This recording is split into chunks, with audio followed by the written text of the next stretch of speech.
جو بچہ پڑھے گا وہ اتنا طاقتور ہو کے ماں باپ کو لگے گا اگر وہ فوت ہو چکے ہیں. اور مدرسے کے بچے بلائے ہوتے کمرے میں قرآن پڑھنے کے لیے.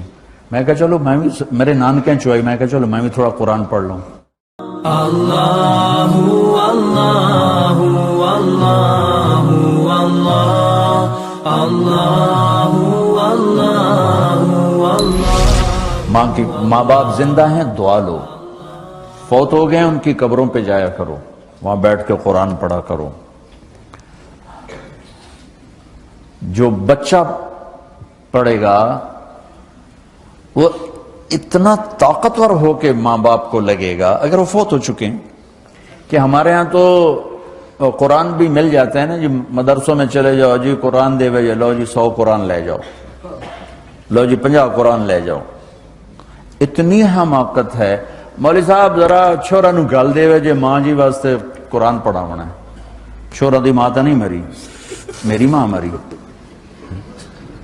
ہمارے ایک رشتہ داروں کے نا وہ تھا ختم, والدہ فوت ہو گئی تو میں بھی گیا ہوا تھا, تو بچے باہر بیٹھے سگریٹ پی رہے اور مدرسے کے بچے بلائے ہوتے کمرے میں قرآن پڑھنے کے لیے.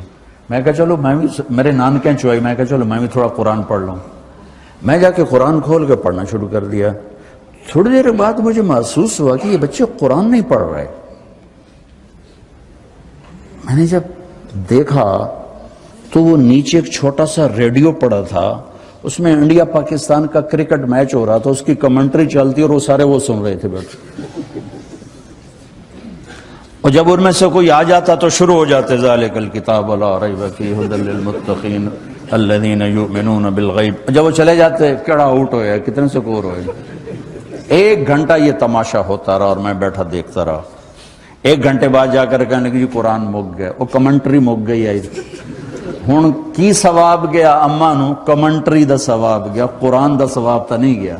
کیونکہ اس پاگل نے خود ماں کے لیے پڑھنا تھا, اس نے ماں کے لیے بھی کرائے پہ قرآن لے لے.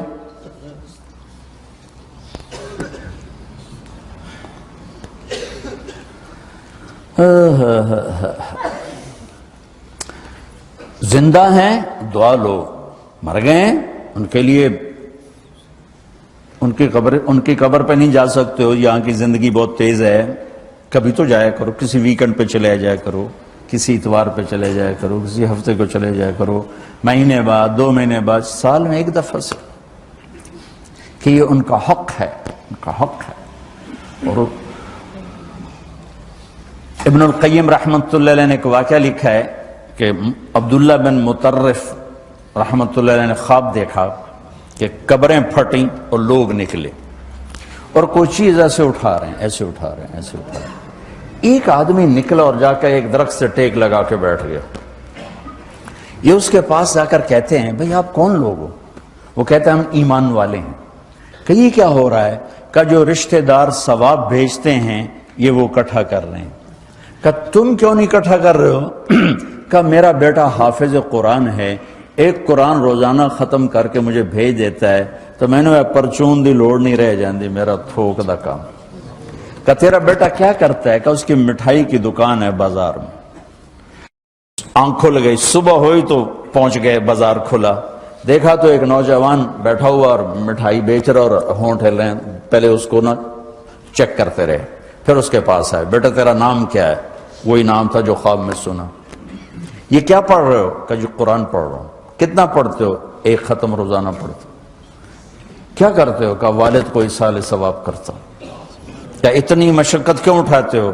کہ وہ میرے لیے بہت کچھ چھوڑ گیا, میں چاہتا ہوں میں بھی اس کے لیے کچھ حصہ بنتا رہوں. تو یہ والدین کے حقوق میں سے ہے کہ اگر وہ چلے گئے ہیں ان کے لیے ایصال ثواب کرو.